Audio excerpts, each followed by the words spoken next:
Convido os irmãos a abrirem a sua Bíblia no Evangelho de Lucas, capítulo 10, 25 a 37. Lucas, capítulo 10, versículos 25 a 37. A gente está com um tema, conforme disse no início, Viva a Compaixão.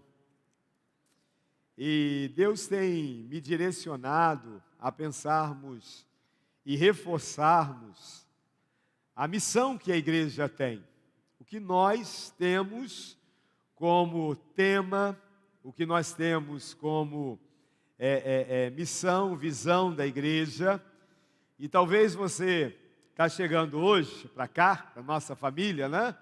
E a gente quer deixar muito claro para você que a gente tem como tema essa igreja, uma igreja que ama, PIBAC é uma igreja que ama, porque a gente serve a Deus e serve pessoas. A gente não pode esquecer isso.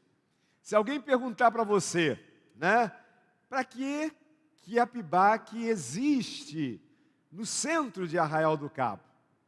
E aí quando a gente fala nisso, a gente pensa assim, bom, a PIBAC é essa estrutura. Não, a PIBAC somos nós, que estamos plantados na cidade, mas a gente tem que ter uma visão, a gente precisa ter a missão, a gente precisa saber a que fomos chamados. O que a igreja faz há 99 anos, que nós vamos completar esse ano? 99 anos. Imagina, ano que vem, 100 anos.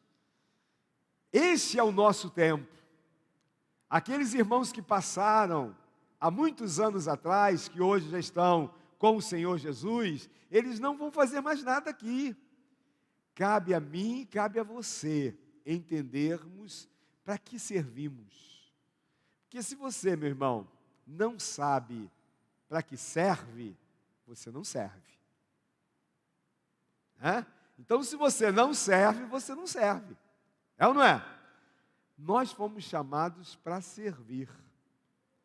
A igreja foi chamada para servir. Primeiramente a Deus e depois as pessoas. E é muito interessante que a palavra de Deus vai dizer assim para nós. Então se levantou certo doutor da lei, que para colocá-lo à prova, disse: Mestre, que devo fazer para ter a vida eterna? Jesus lhe perguntou: o que está escrito na lei? Lucas 10, tá bom, irmãos? O que está escrito na lei? Como você lê? Versículo 27. Ele lhe respondeu: amarás o Senhor teu Deus de todo o coração, com toda a alma, com todas as forças, com todo entendimento, e o próximo como a ti mesmo. Disse-lhe Jesus: respondeste bem, faze isso e viverás. Ele, porém, querendo justificar-se, perguntou a Jesus: e quem é o meu próximo? Jesus lhe respondeu: um homem descia de Jerusalém para Jericó e caiu na mão de assaltantes que roubaram e depois de espancá-lo foram embora, deixando-o quase morto.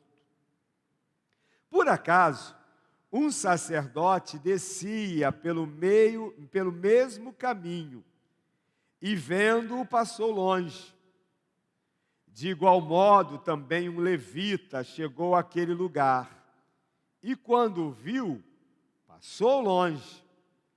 Mas um samaritano que ia de viagem aproximou-se e vendo-o, encheu-se de compaixão.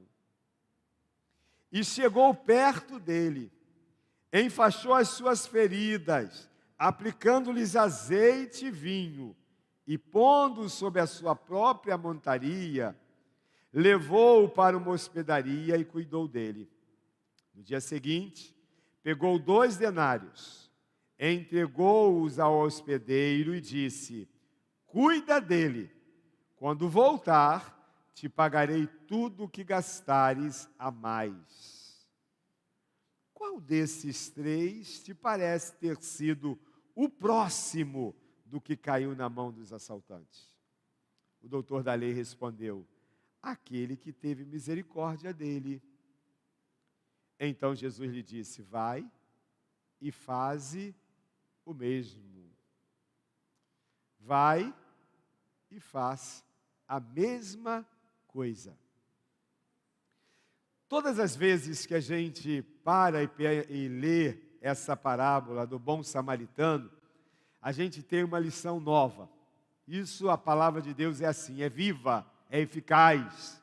E sempre com uma lição nova em cada momento que a gente para perceber. Como a gente está parando agora para pensar a respeito dessa ideia de viver com paixão, de servir a Deus, de servir pessoas, e de pensarmos que, amadurecidos com a missão que nós temos como igreja, dentro dessa cidade, fora da cidade e até os confins da terra, porque o meu próximo, a gente vai aprender isso, o meu próximo não é o irmão que senta ao meu lado, o meu próximo é aquele que às vezes é invisível aos meus olhos, o meu próximo é aquele que eu não conheço, o meu próximo é aquele que nessa hora eu não tenho noção, mas ele talvez esteja precisando de mim de alguma forma, de um cuidado especial da minha pessoa. É o meu próximo. E aí, então, a gente aprende dentro desse texto que existem, na verdade, uma afirmação, duas perguntas e 2 afirmações. 2 perguntas e 2 ordens. A primeira pergunta que eu quero chamar a atenção dos irmãos é a pergunta daquele homem chamado mestre da lei. Aquele homem que era crente, aquele homem que era participante dos cultos, aquele homem que conhecia a lei, porque a palavra é muito clara em dizer que ele faz um teste com Jesus. Ele quer experimentar o conhecimento de Jesus e talvez de alguma maneira ter a oportunidade de criticá-lo, de difamá-lo. Então ele diz assim: eu vou fazer uma pergunta um tanto quanto comprometedora para ele, vou ver o que ele vai dizer. E a pergunta que aquele homem faz é uma pergunta muito curiosa, mas é uma pergunta que para nós também tem um significado especial. O que eu faço, o que eu preciso fazer para herdar vida eterna? O que eu faço para herdar a vida eterna? Era uma pergunta. Talvez seja essa pergunta que, dentro do nosso coração, é respondida assim: crê no Senhor Jesus e será salvo, tu e tua casa.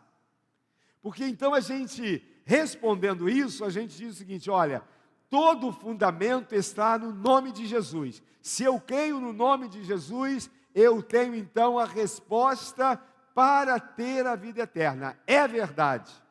Parabéns. Porque é exatamente isso. É o ato de crer em Cristo Jesus que dá para nós a resposta: como obter a vida eterna. Só que Jesus, sabendo disso, ele vai fazer aquele homem rever o seu conhecimento.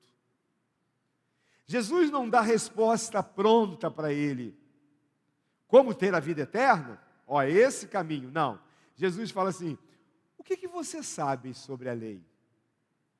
O que você tem estudado diariamente sobre a lei? O que você sabe de Bíblia?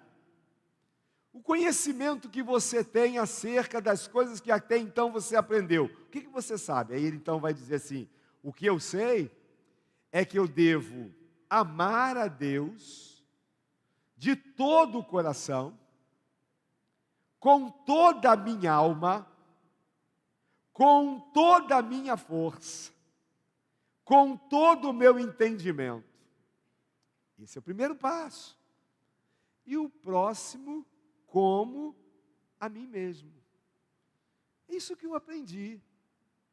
Ele estava certíssimo. Mas Jesus vai falar para ele alguma coisa. Então faz isso. Fazendo isso, você vai viver vida eterna. Ame a Deus de todo o coração. O primeiro lugar tem que ser de Deus. Mas ame a Deus pronto para sofrer com Ele, com toda a sua força, com toda a sua renúncia, deixando o pecado, combatendo toda a ação do inferno contra a tua vida, com toda a sua força. Não desanime nunca. Não fique desanimado diante das questões difíceis da vida. Ame ao Senhor de todo o coração, com toda a tua força, mas também com toda a tua alma, com todas as suas emoções. Ame ao Senhor, entendendo para que você vive, para que você foi chamado, para que você existe. Tem uma resposta diante dessa questão. Para que eu existo?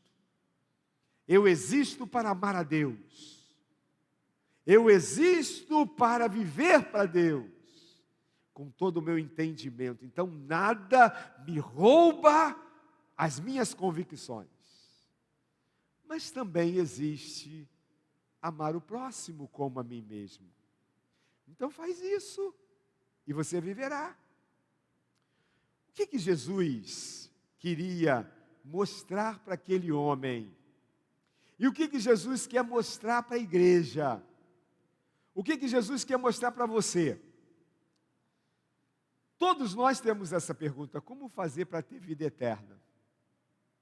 E aí, mediante esta palavra de Jesus àquele homem da lei, eu aprendo, irmãos, que teoria não traz salvação para ninguém.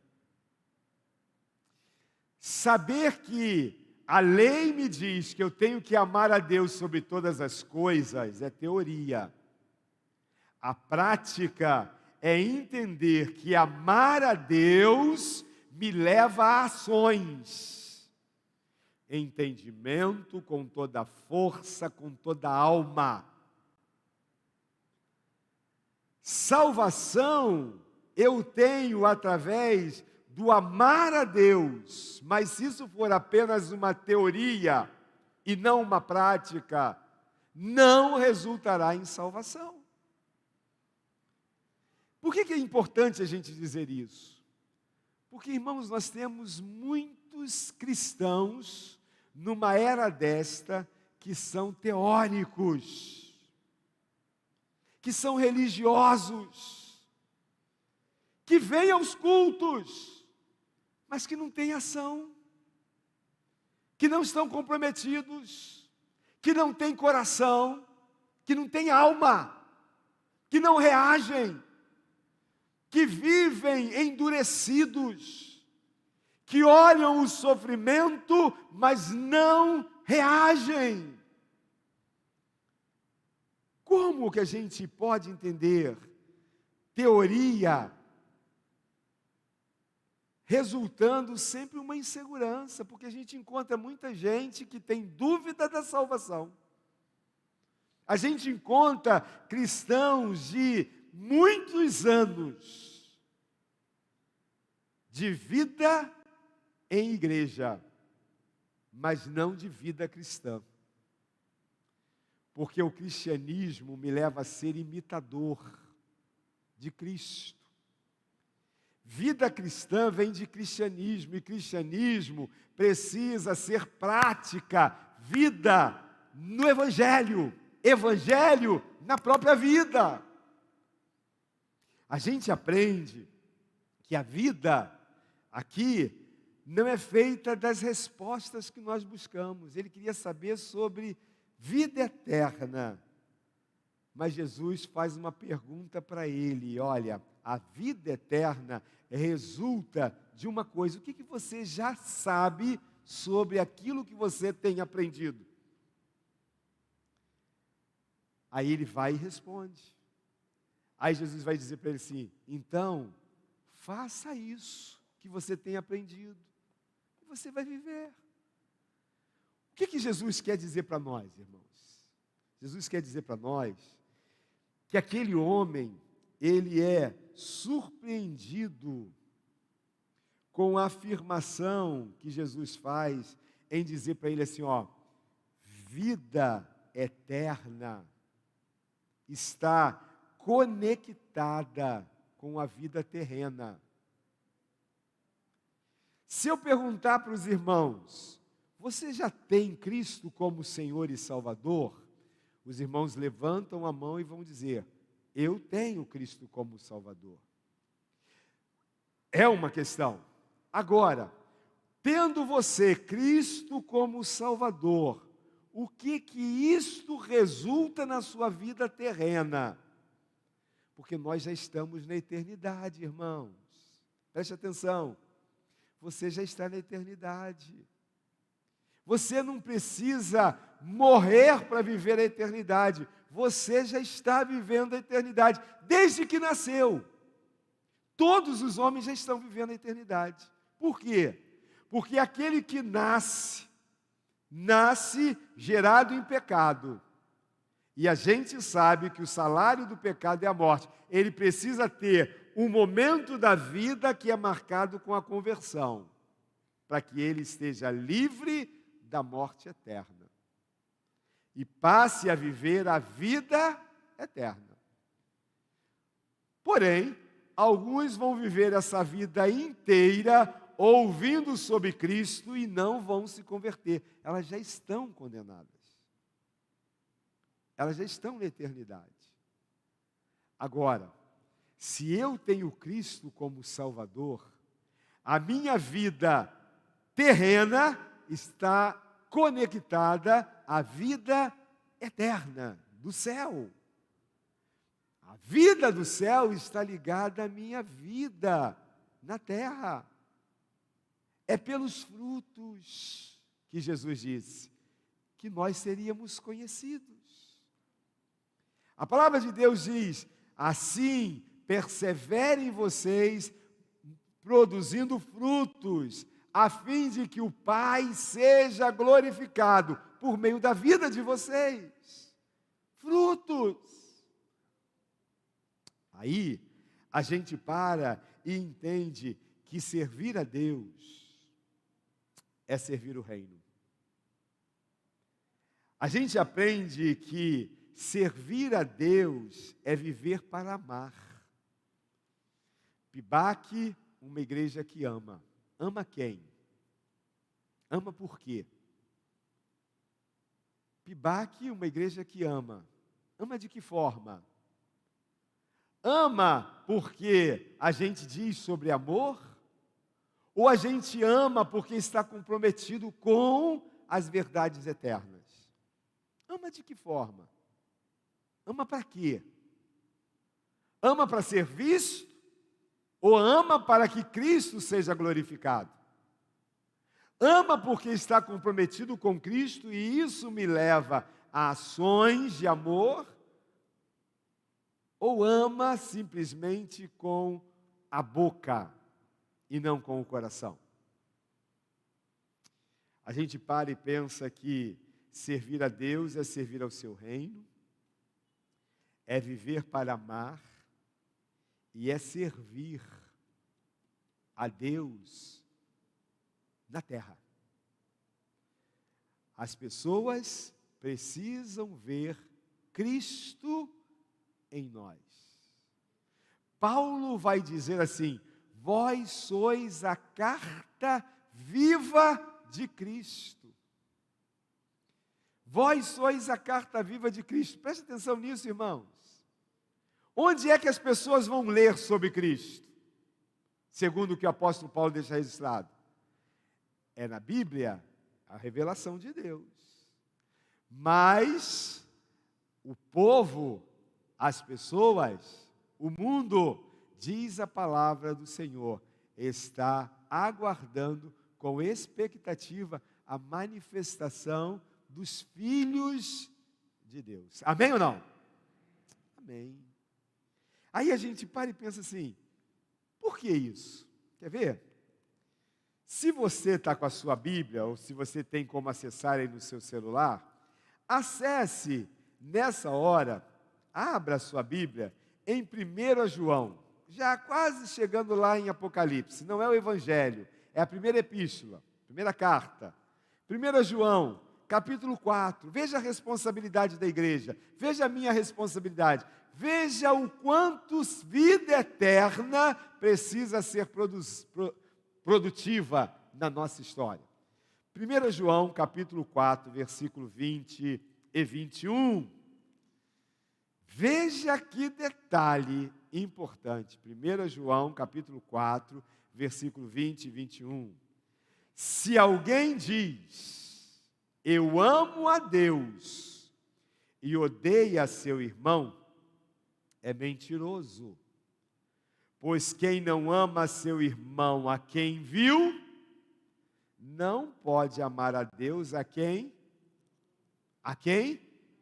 não viu. Versículo 21. E dele temos este mandamento: quem ama a Deus, ame também a seu irmão, seu próximo. Ame também seu irmão. Ame também sua família, seus familiares, os de perto, mas também os de longe. Os que a gente acha que é fácil amar, mas aqueles que a gente também sabe que não é fácil amar, mas que é necessário amar, porque isso é bíblico, isso é eterno, isso são princípios do Senhor. Quer ver uma outra verdade? Volta um pouquinho em Tiago. Tiago está antes de 1 João, de 1 Pedro, 2 Pedro. Tiago. Volta só um pouquinho, algumas páginas, aí você vai encontrar Tiago.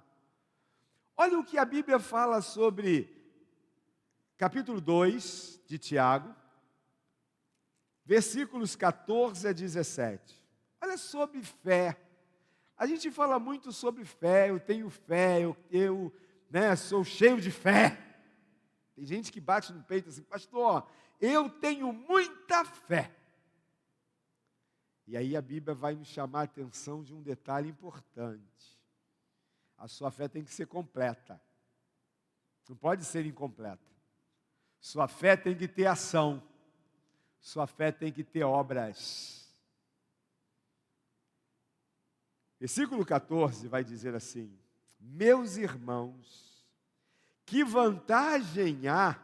Olha aí, qual é a vantagem? Se alguém disser que tem fé e não tiver obras, essa fé poderá salvá-lo? Se o irmão ou irmã estiverem necessitados de roupas e do alimento de cada dia, e algum de vós lhe disser, ide em paz, aquecei-vos e saciai-vos, e não lhe derdes as coisas necessárias para o corpo, que vantagem há nisso?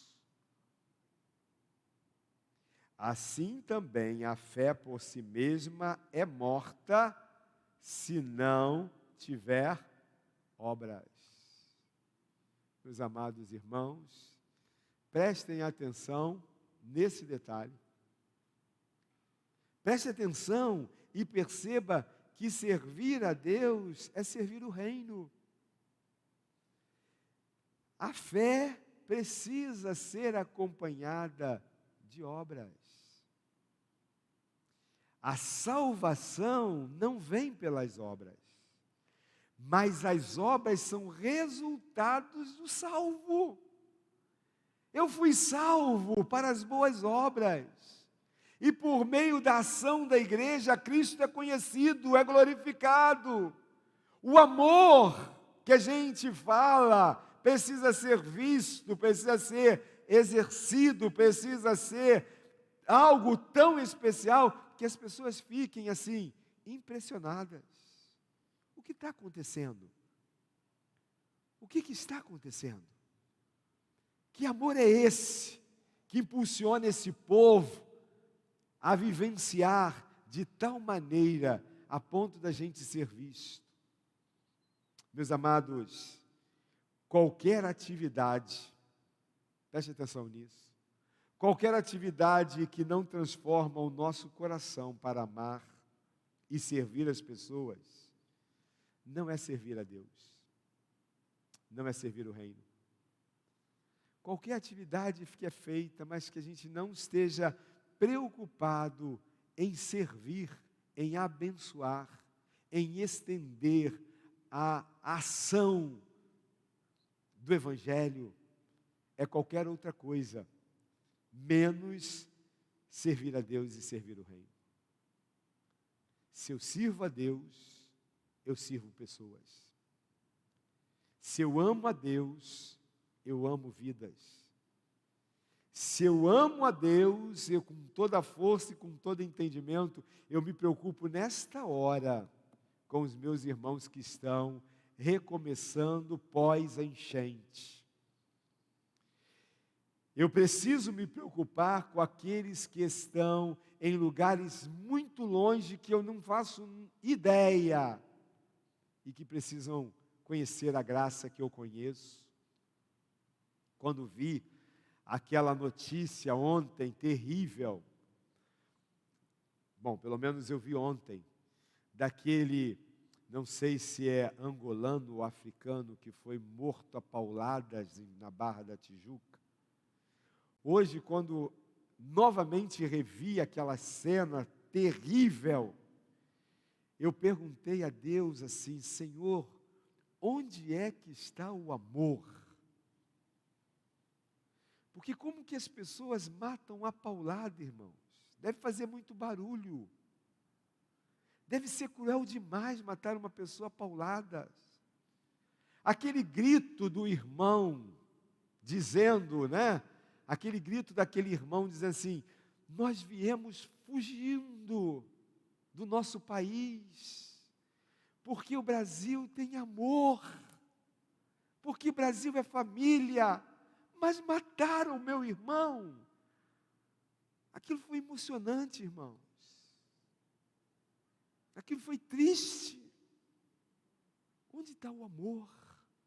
A igreja precisa se despertar para pregar, viver, chamar atenção e percebermos, irmãos, que o que a gente faz é para que o nome de Cristo seja glorificado, para que o nome do Senhor seja exaltado.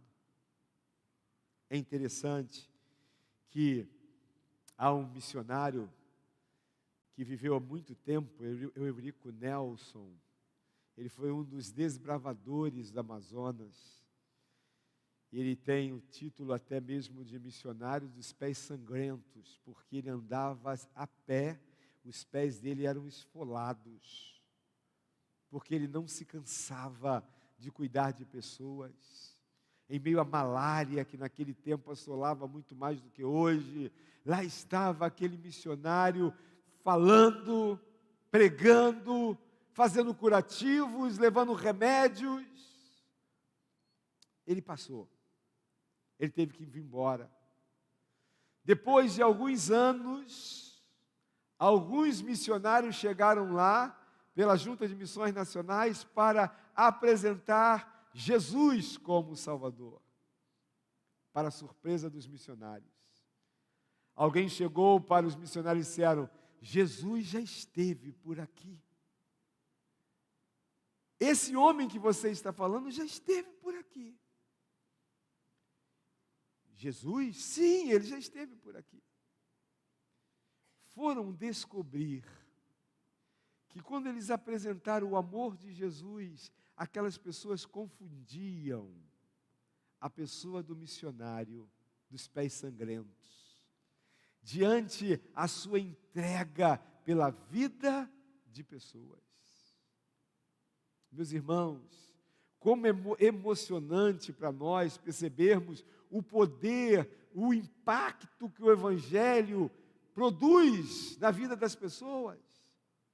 Não sei se os irmãos já tiveram oportunidade, se não tiveram oportunidade, os irmãos assistam a consagração, né, da orquestra da Cristolândia, que aconteceu agora no final do ano. Foi a orquestra, irmãos, que uma mulher começa trabalhando música com aqueles que saíram da Cracolândia e hoje estão na Cristolândia.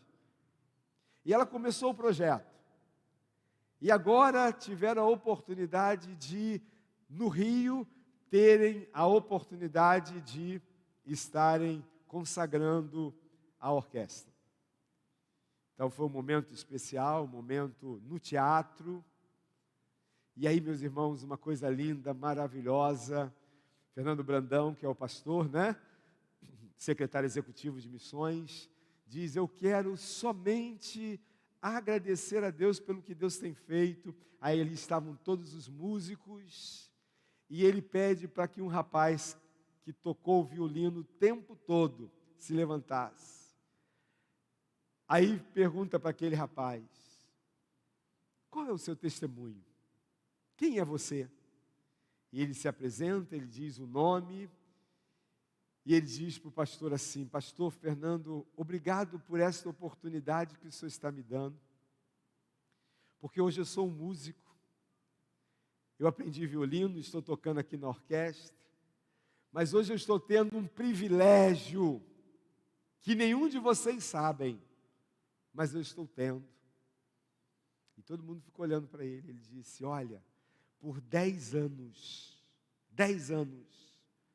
eu fui um dependente do crack, e eu vivia na porta desse teatro, tomava banho naquele chafariz que está ali, e por 10 anos eu vivi como um cracudo, usando drogas. Nunca me imaginei do lado de dentro apresentando numa orquestra. Mas Cristo fez isso. Olha, irmãos, olha que testemunho, olha que oportunidade. Aquilo que para nós não tem jeito, Deus mostra que Ele tem poder para fazer.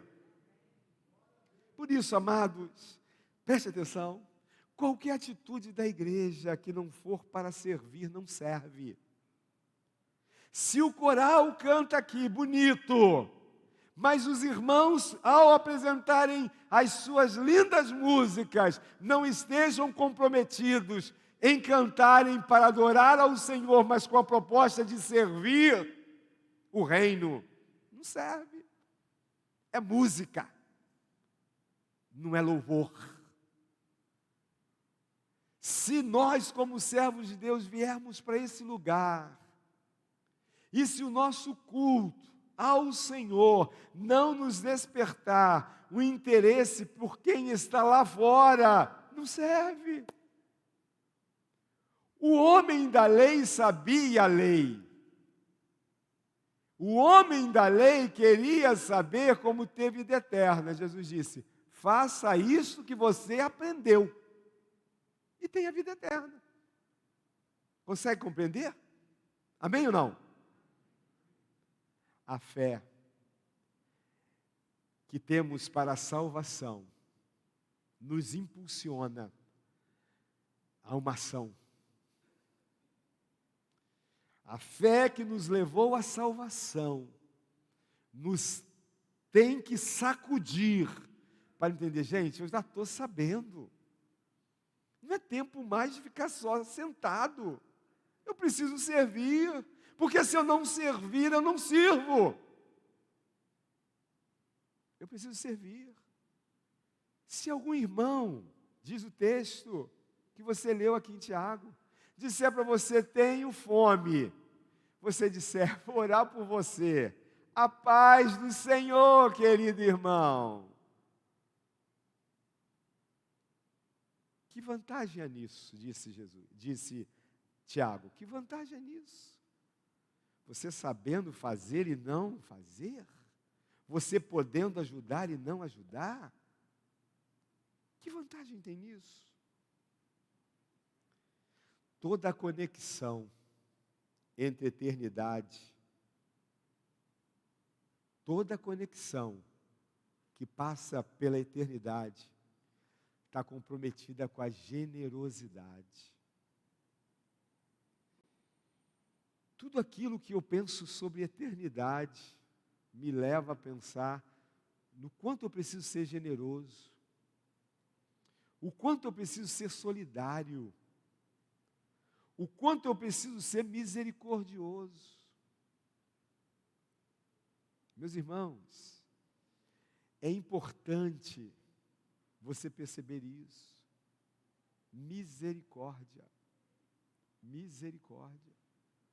A gente viveu um tempo muito complicado, um tempo de distanciamento, o tempo do álcool gel, o tempo do soquinho. E parece que isso nos fez ainda mais cheio de, sei lá, de manias. Esse é um tempo da igreja perceber que apesar de todo o cuidado, apesar de todo o respeito com a ciência, apesar de tudo aquilo, a gente não pode fechar os olhos para uma questão.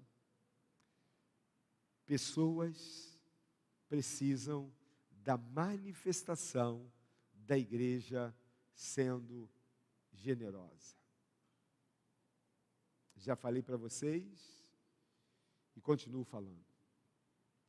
Existem pessoas que passam pela nossa vida e marcam. Existem pessoas que deixam suas digitais na nossa vida para sempre. Para sempre. Uma vez passando por uma dificuldade muito grande, experimentei uma luta muito grande no ministério. Não com problemas com os irmãos, mas nós tivemos como igreja, e pastor às vezes sofre umas coisas, né? Umas lutas. E por conta de uma dificuldade que aconteceu, as lágrimas, a igreja toda vivenciou esse momento duro que foi vivido ali. Chegou uma pessoa que não era cristã, mas que eu sou eternamente grato. O casamento do Marino, fiquei hospedado na casa dele lá, em São Fidélis. Ele mora em São Fidélis, ele era de São Gonçalo. E aí então, a gente vivendo aquele momento triste que vivenciamos, eu estava no meu sofá, e aí todo mundo, a igreja toda, vivendo aquele momento de tanta dificuldade, que era uma pessoa que tinha sofrido, um membro da igreja, e quando um sofre, todo mundo sofre. Chegou então Genesi. Genesi chegou. Tocou a campainha. Eu fui. Ele disse para mim assim, não quero falar nada. Nada. Quero apenas te dar um pedaço de melancia. Faz um suco bem gelado de melancia e toma. Meus irmãos, eu digo até hoje, que depois disso ele me emprestou a chave da casa dele, de praia, mas eu sempre digo para ele, olha, não foi pela chave, a minha gratidão por sua vida foi pela melancia, que eu tomei o suco naquele dia, mas não me esqueci da sua palavra. Eu não quero falar nada, só tome o suco de melancia. Simples, mas generoso. Simples, mas que me fortaleceu. Uma pessoa que não era cristã, que não era da igreja, mas uma pessoa que conseguia perceber que todos estávamos sofrendo com aquele ocorrido, com aquela tristeza. Meus irmãos, a eternidade tem que nos levar a atos de misericórdia. Você é salvo? Amém? Quantos salvos nós temos aqui? Diga amém. Então diga assim: eu preciso ser cheio de misericórdia. Jesus chama cada um de nós para o serviço. Nós vamos continuar, não paramos aqui não. Mas a eternidade garantida por Jesus nos marca com a responsabilidade. Nos marca com um legado que a gente precisa deixar. Nos marca com a vida de servo que vivemos. Eu sou um servo. Sirvo a Deus, sirvo pessoas, porque amo. Jesus deixa claro que a eternidade chegou até nós pelo seu exemplo. Vamos encerrar nessa noite, convidando você a ficar de pé, abrindo sua Bíblia em Filipenses. E eu quero pensar com os irmãos, para que os irmãos não façam outra coisa durante o restante dessa semana, a não ser pensar nesse texto de Filipenses 2. Filipenses 2, versículos de 7 a 8. Filipenses 2, de 7 a 8. Aliás, eu vou ler o versículo 5 a 8. Tende em vós o mesmo sentimento que houve em Cristo Jesus, que existindo em forma de Deus, não considerou o fato de ser igual a Deus algo que devesse se apegar. Olha o versículo 7. Mas pelo contrário, esvaziou-se a si mesmo, assumindo a forma de servo e fazendo-se semelhante aos homens. Assim, na forma de homem, humilhou-se a si mesmo, sendo obediente até a morte. E morte de cruz. E morte de cruz. Sempre a gente para e pensa, né? O quanto é importante a gente pensar que tudo que a gente precisa fazer tem que apontar para Cristo. Tem que ser para Ele. Tem que ser por conta dEle. E às vezes, irmãos, a gente esquece disso. A gente quer as minhas coisas, da minha vida sabe eu, das minhas coisas cuido eu, e com isso a gente se fecha. A gente não vê o mundo lá fora, a gente não percebe lá fora. Mas hoje a gente está aprendendo com Cristo. Humilhou-se a si mesmo, tomando forma de servo. Ele poderia gritar como Deus, ele poderia tomar a forma de Deus, mas ele se esvaziou disso, porque ele tinha missão. E a missão era fazer cumprir o propósito a que foi chamado. Eu e os irmãos, nós todos, temos uma chamada, temos uma responsabilidade, e porque temos vida eterna, somos chamados para servir. Amém? Que Deus nos abençoe. Vamos adorar o Senhor e a gente ora agradecendo ainda ao Senhor.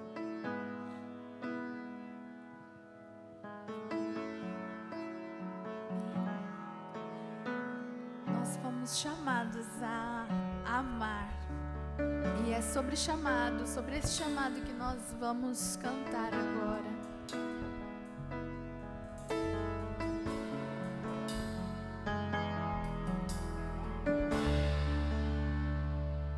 A tua luz acendeu meu coração. Eu pude ver em meio à escuridão tua presença, tua fidelidade, graça e amor me levantaram outra vez, me deram forças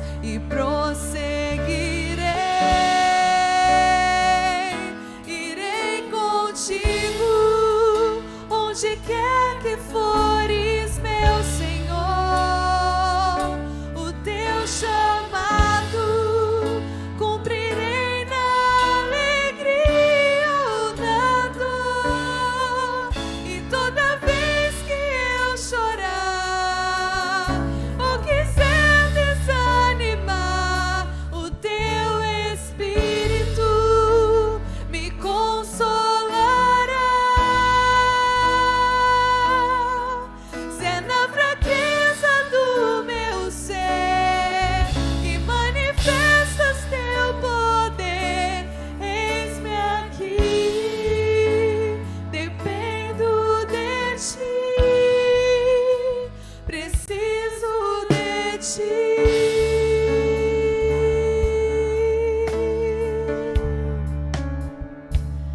A tua luz acendeu meu coração, eu pude ver em meio à escuridão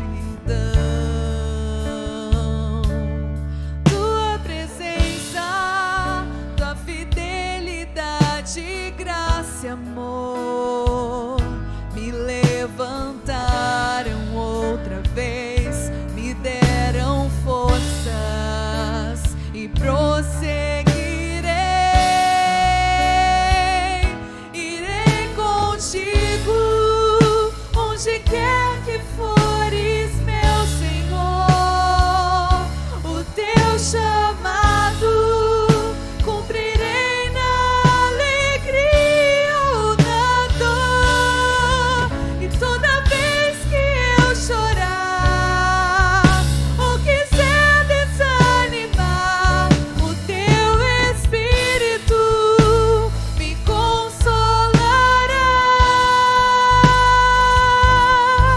Se é na fraqueza do meu ser que manifestas teu poder, eis-me aqui, dependo de ti, preciso de ti.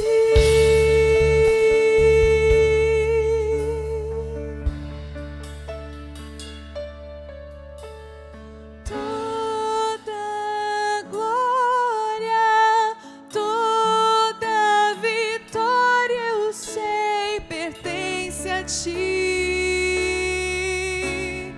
Toda honra, todo louvor entrego a ti, porque sem ti não estaria aqui. Vamos declarar isso mais uma vez. Toda glória a ti, Senhor. Toda glória, toda vitória, eu sei, pertence a ti. Toda honra, todo louvor entrego a ti, porque sem ti não estaria aqui.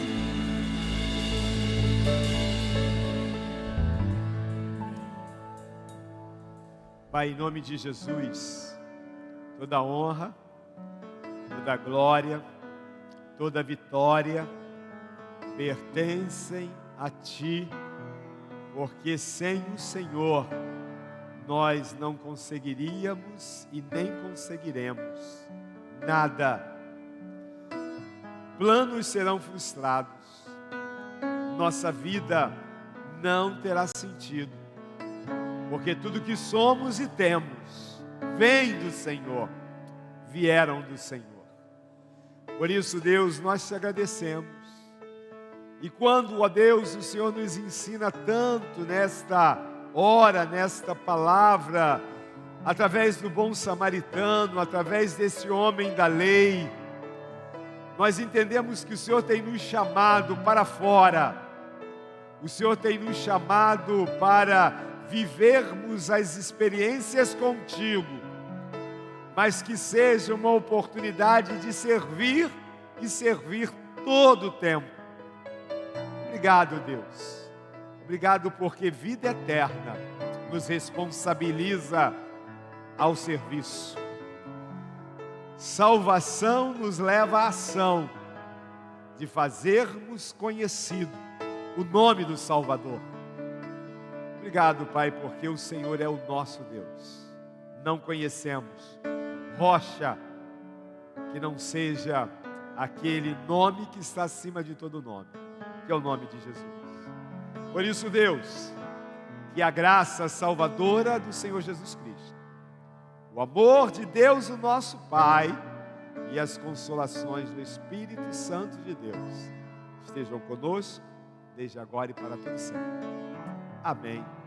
Que Deus os abençoe. Irmãos, até sexta-feira, com as Déboras na oração e também com os casais aqui. E no domingo aguardamos os irmãos. Que Deus abençoe sua vida. Vamos em paz.